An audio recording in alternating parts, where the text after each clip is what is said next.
બાળકોને એવો ખોરાક આપો, બાળકોને સંસ્કાર રૂપી ખોરાક આપો કે બાળક કોઈની ફરિયાદ લઈને આવે નહીં. અને કોઈ પણ જગ્યાએ જાય તો બાળક એનામાં જે ખૂબીઓ રહેલી છે એ આપણને દેખાય અને આપણે આપણા પરિવારથી ઉજળા છે. ઘણા મા બાપ એવા હોય છે, કદાચ આપણા સમાજમાં તો આ તકલીફો બહુ ઓછી છે, પણ અમુક સમાજોની અંદર તો તમે આમ જઈએ ને તો એ હવે આવે છે પેલો, હવે એ તો એ જે ભાષા વાપરે છે તો મારો ભાઈ વપરાય એવી નહીં. તમે મને ભજનમાં જ ના બોલાવો, પણ આમ એવી ઠઠાવતી હોય ને કે આપણે આમ વિચાર ના કરી શકીએ કે આ પેલો પીને આવે છે તે ઘરમાં હવે રમણ ભમણ છોડ્યો હોય તો એક બાજુ બિહારી દી. આ ભજન આ બંધ કરવા માટે છે. ભજન છે એ ખાલી ગાવું વગાડવું ઘેર જતું રહું.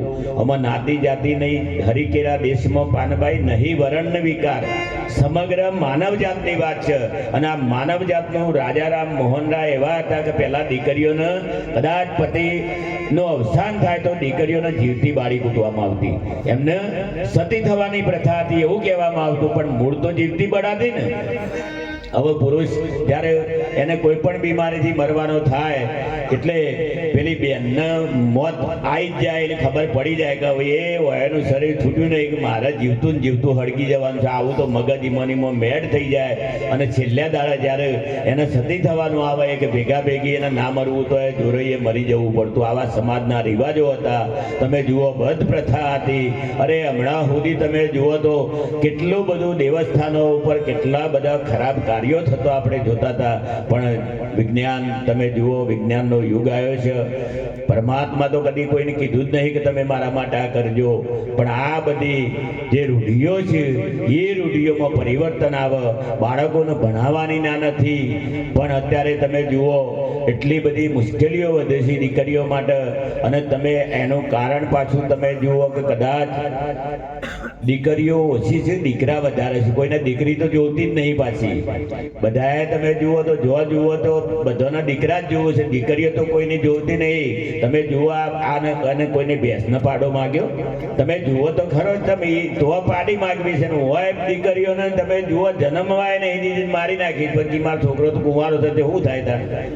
આ ઠેકોનું તમે સમજો, પેલા સમજવાનો વિષય છે. હું કોઈ ટીકા ટિપ્પણી નહીં કરતો. મારી કે તમારી કે સમગ્ર સૃષ્ટિમાં આ આપણા હિન્દુ સંસ્કૃતિમાં બધાએ આવ્યું છે. વૃદ્ધાશ્રમ તમે જુઓ તો, ગયડાઘર તમે જુઓ તો દશા કેવી. મા બાપને શું ગુના કર્યા છે?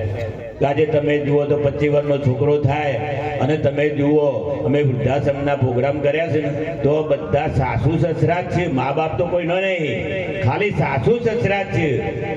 અને એનું શું કારણ છે? તો તમે જુઓ 22-25 વર્ષનો દીકરો થાય ને કોઈ દીકરો એકલો હોય, લગ્ન ના કર્યું હોય, એના પેલો કોઈ વૃદ્ધાશ્રમમાં મૂકી આવ્યો તો એક દાખલો બતાવો. જે સમાજમાં છે, અમુક સમાજમાં તો નથી પાછો એક કે, પણ અમુક સમાજની અંદર જે ધનાઢ્યો થયા છે કે વિદેશ ગયા છે કે જેના લાખ 2 લાખ પગાર છે, એમને મા બાપની સેવા કરવાનો સમય નથી. અને એ પરિસ્થિતિ જ્યારે અમે જોઈએ છીએ એટલે અમને એમ થાય કે મા બાપને.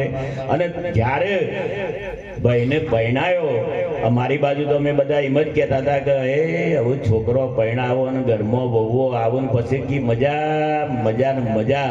અને ખરી મજા તો પછી જ ચાલુ થાય છે કે હા.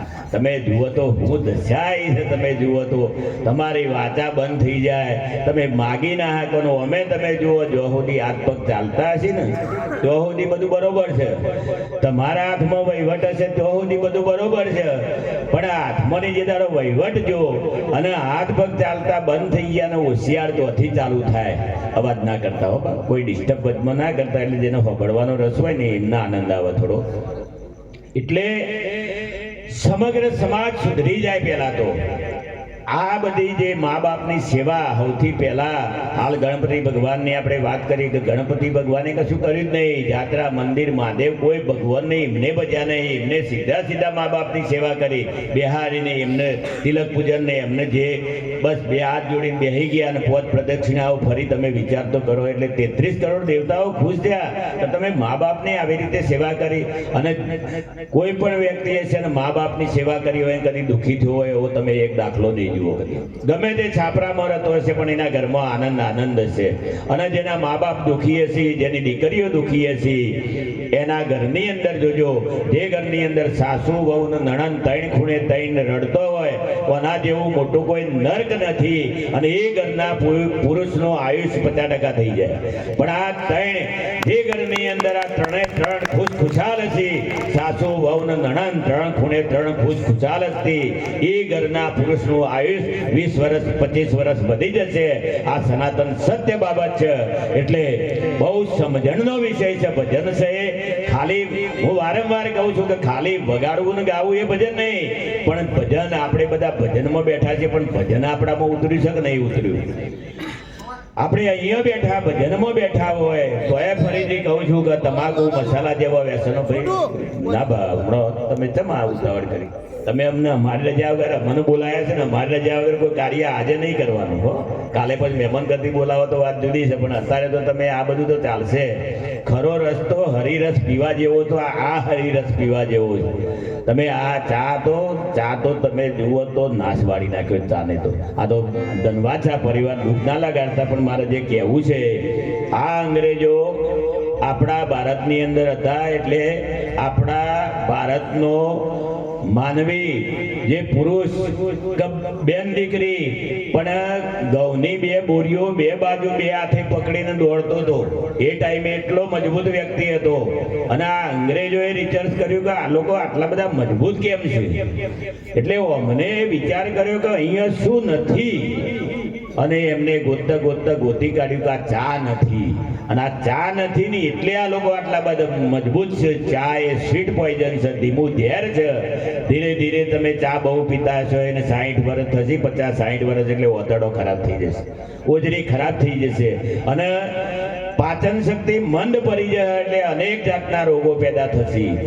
આવી છે એટલે હું ધન્યવાદ આપું છું એમને. તમે કોઈ એવું વિચારતા ના કે હું જે મારે જે વાત કરવી છે કે આપણે, તમે જુઓ આપણા ઘેર મહેમાન આવે, આપણો જમાઈ હાથ હોનાનો એકની એક દીકરી હોય ને જમાઈ આવે કે તો ફુવા આવે કે તો મોમાં આવે, ગમે તે આવે, કદાચ જમાઈ કદાચ બીડી પીતો હોય ને તો આપણા પરિવારમાં જ્યારે પેલા ગલ્લા જજે ને ઓરિજિનલ મસાલો ખવડાવ્યો હોય ને, હવે બોલો આ મારવાના ધંધા કર્યા, જીવાડવાના કર્યા.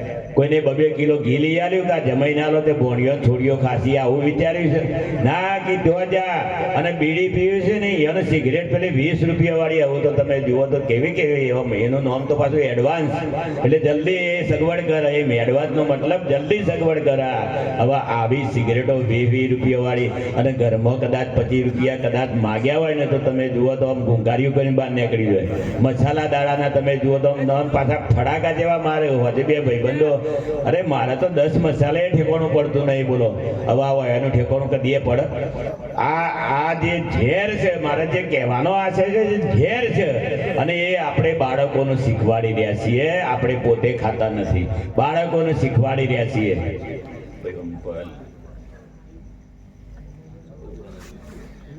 અમારા ઘેર જ કરવાનું છે, બહાર જઈને ભજન નહીં કરવાનું. પણ જે ગુરુનું વચન છે કે ભાઈ આ જગતમાંથી કદાચ આટલી મોટી સભા છે અને અમારા અશોકભાઈ ઊભા થઈને એમ કહી દી કે આજથી મહારાજ હું મસાલો નહીં ખાઉં તો મારું આ જાસકામાં આવેલું મારું મને પોતાને એમ ગર્વ થાય.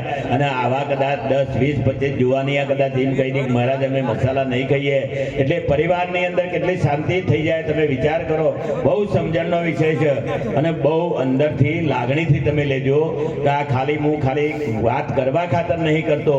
નકર અશોકભાઈ કે આ તો અમે તો બોલાવીએ છીએ ને ફરીથી પાછા આ તો કે મસાલા નહીં ખાવા દે, ગાડા બધા આમંત્રણ ના લો અમનોમાં તો. એટલે વાત મારે જે કહેવી છે બાળકોને શીખવાડશો નહીં. બાળકો તમે મસાલો લેવા મોકલશો ને તમાકુ આ ગુપાસી કરીને હોપારી ખાતો જ આવશે. ગલ્લાવાળાને ખબર પડે કે મારે એક ગ્રાહક વધ્યું, અને પછી થોડો ટાઈમ થાય 8મા 10માં આવે કે મસાલો ખાતો થઈ જાય, પડીકીઓ ખાતો થઈ જાય. હવે આ મુશ્કેલીઓને તમે જો લઈ જાઓ.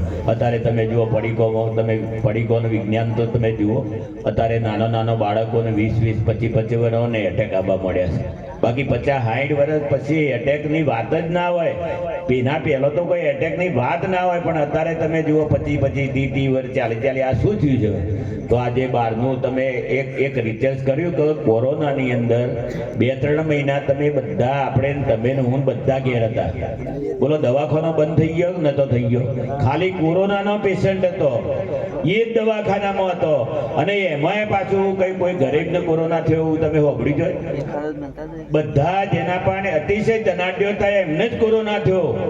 અને માલિકને આ એક સંદેશો કર્યો કે તમારા પૈસા ખરા ટાઈમે કોમમાં નહીં આવે.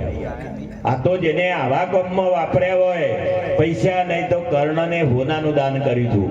અને કર્ણનો જ્યારે સ્વર્ગવાસ થયો એટલે એને ભૂખ લાગી.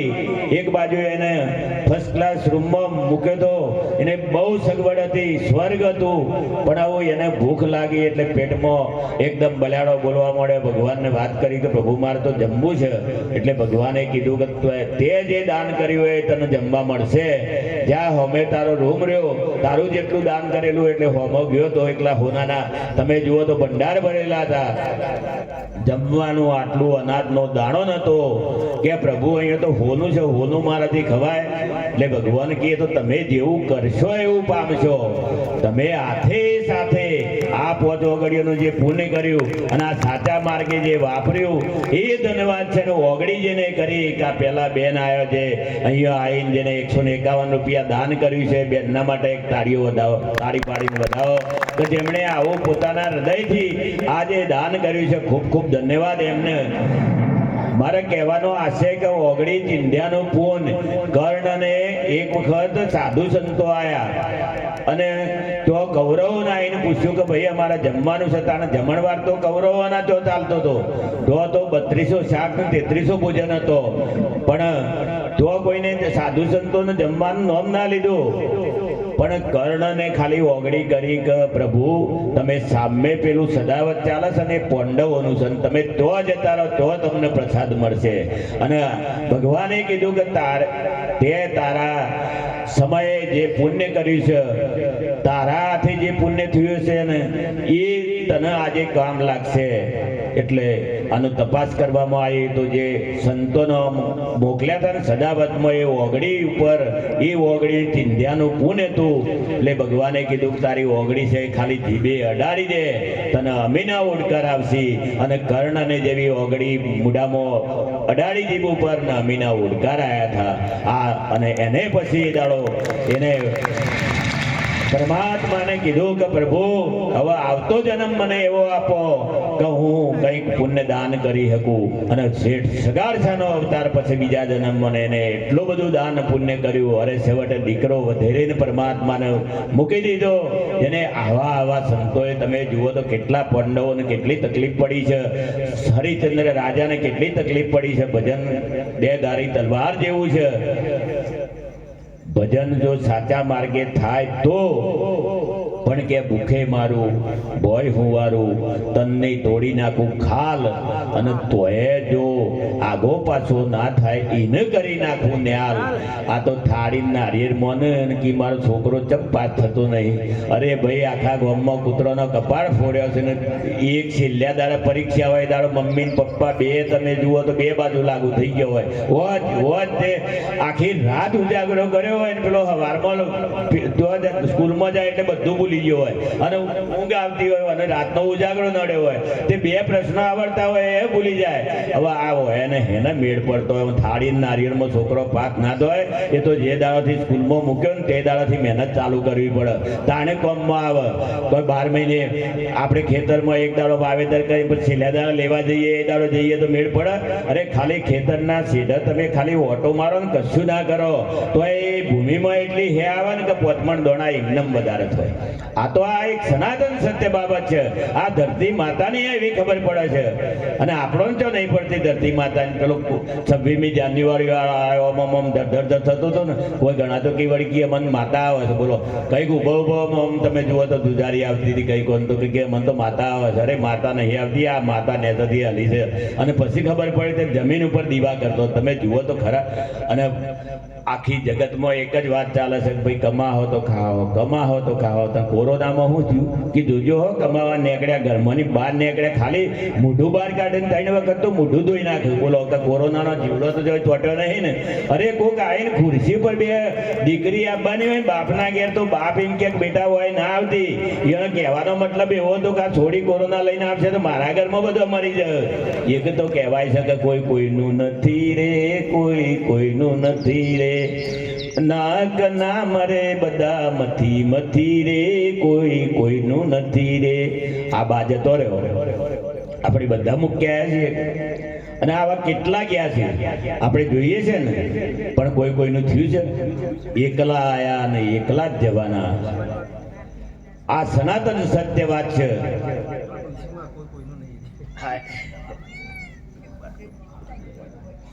એટલે એક સાસુ બે આવું રૂપારું સરસ ભજન ચાલતું હતું અને ભજનમાં જતો રહ્યો.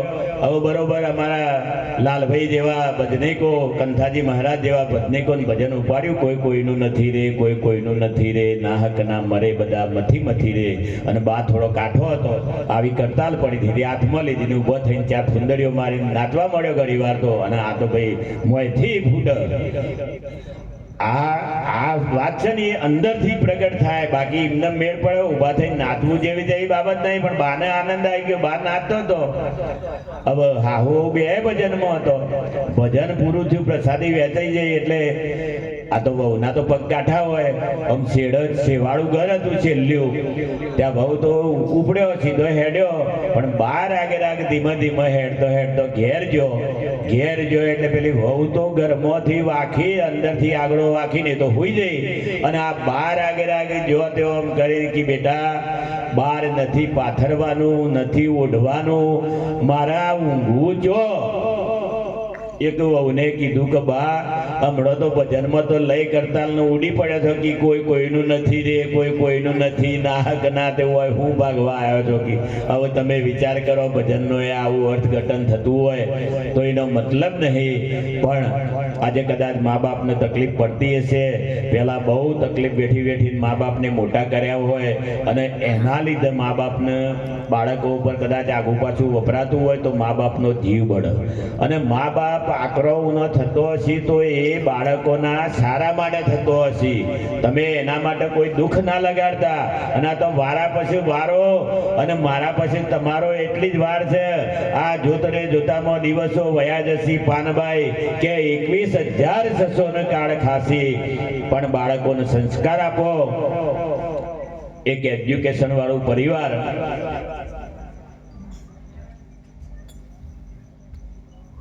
બે જણો ભણેલો, એકની એક દીકરી, બે જણો એજ્યુકેશન વાળા, બેને નોકરી ચાલતી હતી અને એકની એક દીકરી, બીજું કોઈ સંતાન નતું.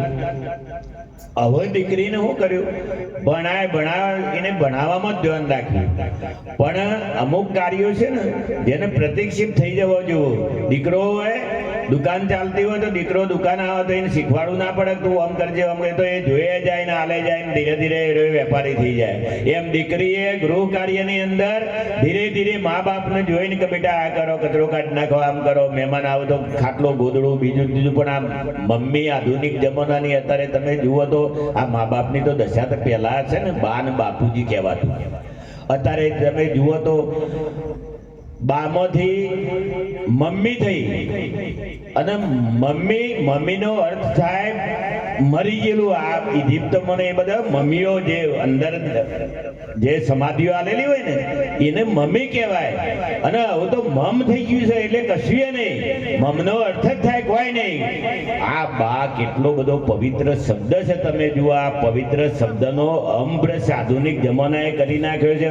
અને પપ્પાને તમે જુઓ તો બાપુજીને પપ્પા કરી નાખ્યા.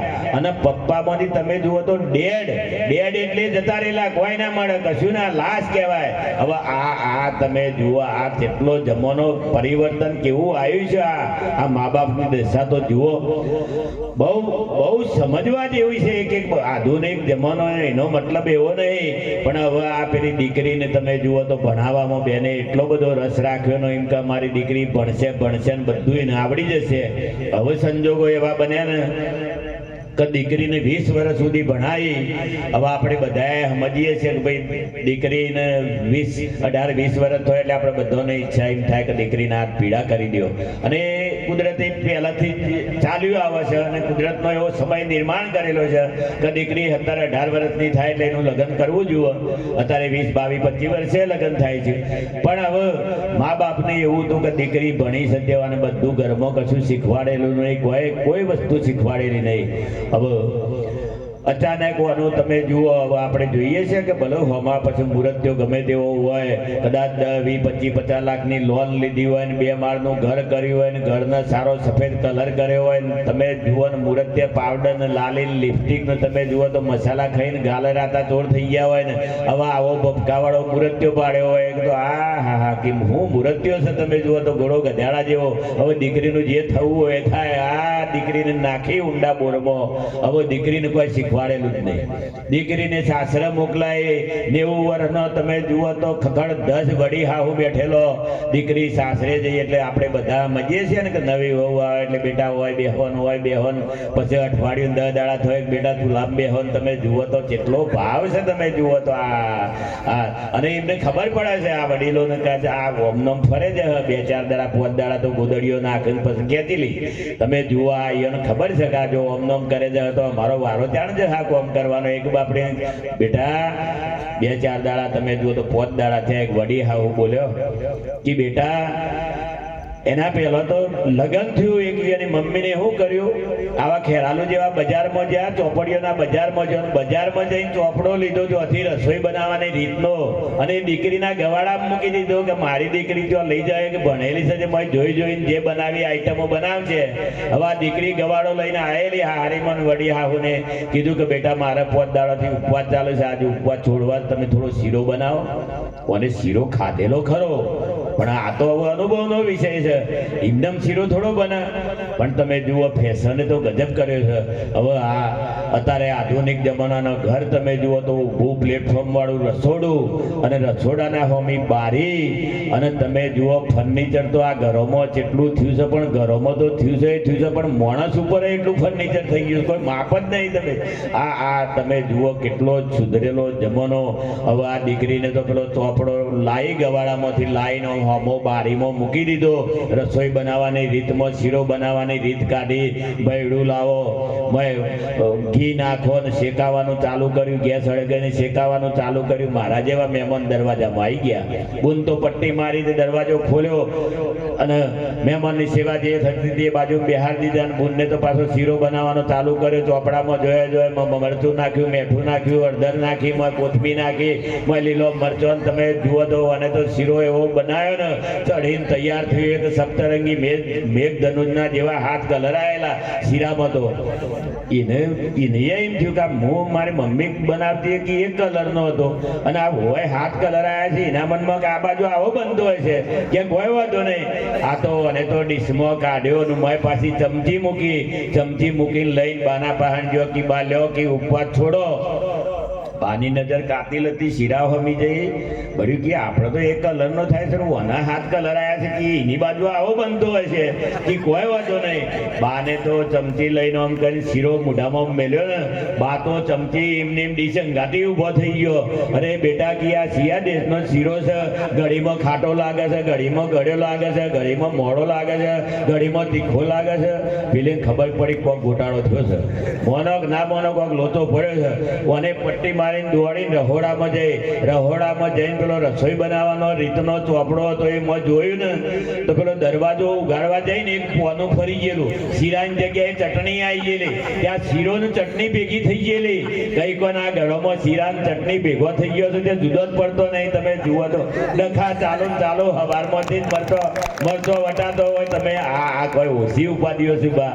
એટલે કહેવાનો પાછી રહી જતું હતું તે પાછી ત્યાંથી રહોડામાંની બૂમ પાડી કે બા પોનું ફરી ગયું છે.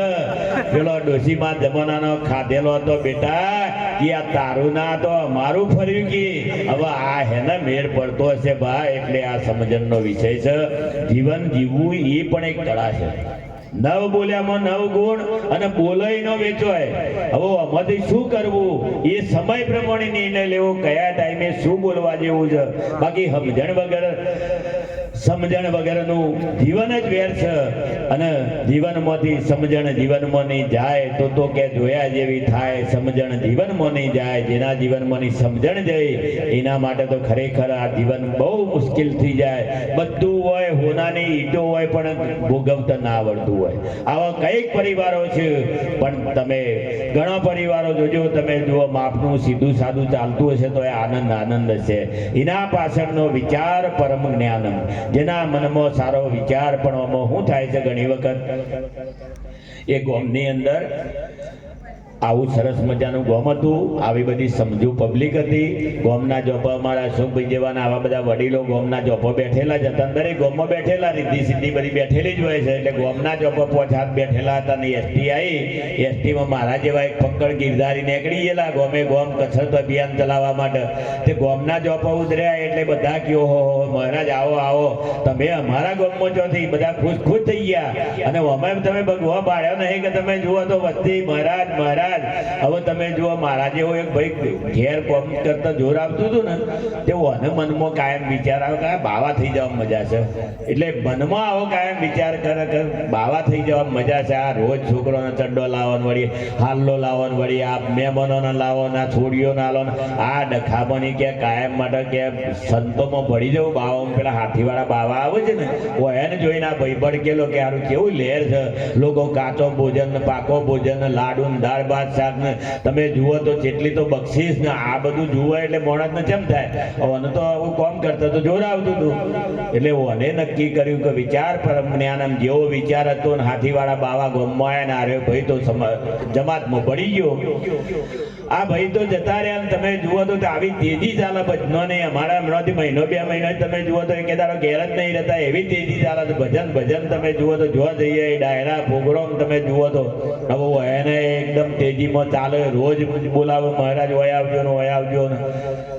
હવે અને એવી મુશ્કેલી થઈ ને, આ કોરોના જેવો સમય આવ્યો અને આરે ગામમાં જતો લેવા જાય ને એટલે લોકો વસ્તી પહેવા ના દે કે ભાઈ હું ખાવા આવ્યા છો, તમે હું ભાગવા આવો છો, તો પાડા જેવું શરીર છે ને હોય હું કરવા. વસ્તી ગમે તેમ બોલે, પેલો આ ગામથી પેલું ગામ કોઈ કશું હાલે નહીં, આવી મંદી આવી જાય. પેલો કે હારું ઘર હારું હતું, આ તો અના કરતો હતો કે ગમે તેમ કરતી હતી. રાતી ઢોકી રાખીને એમ મૂકતી હતી કે તું નહીં ખાય તો કૂતરું ખાઈ જાય, પણ આ એમ કરીને ઢોકીને રાખતી હતી, પણ ખાવા તો હાલતી હતી. લુગડો ને ક્યાંક કોલર જાલી ઘસી નાખ્યા ગણોએ કે આ મેં કોલરમાં આવ્યો જ છે બુશર્ટમાં, એમ કરીને ગતી હતી. પણ હવે એમ કોઈ કરતા હવે તમે જુઓ જેવી પરિસ્થિતિ આવેલી. આ ભાઈને મનમાં વિચાર કરે છે કે મને કેટલી મારી સેવા થતી હતી, મને જરાય તકલીફ નથી પડવા દેતી ને હાડું આ જાતે વાહન ગહવાનો આવ્યો, કોઈ હાલતું નહીં, ભૂખે મરવાના દાડા આવ્યા. આમ કરતા વિચાર કરવા માંડ્યા કે ઘેર જતો રહું, જો પાછો બોલાવો તો મજા છે, નકર આ તો મરી ગયા, હવે આ તો દશા બગડી છે આપણી. તે પાછું ભાઈનું તો મગજ ફરેલું. હવે એક દાડો વિચાર કર્યો, બાલ દાઢી મોટી જટા થઈ ગયેલી, ભગવો પહેરેલો ના તો એમ કરતા વિચાર કરીને ઘેર આવીને ઘરના હોમાં ઉભા રહીને કીધું બોલાવે છે તો વધુ નહીં.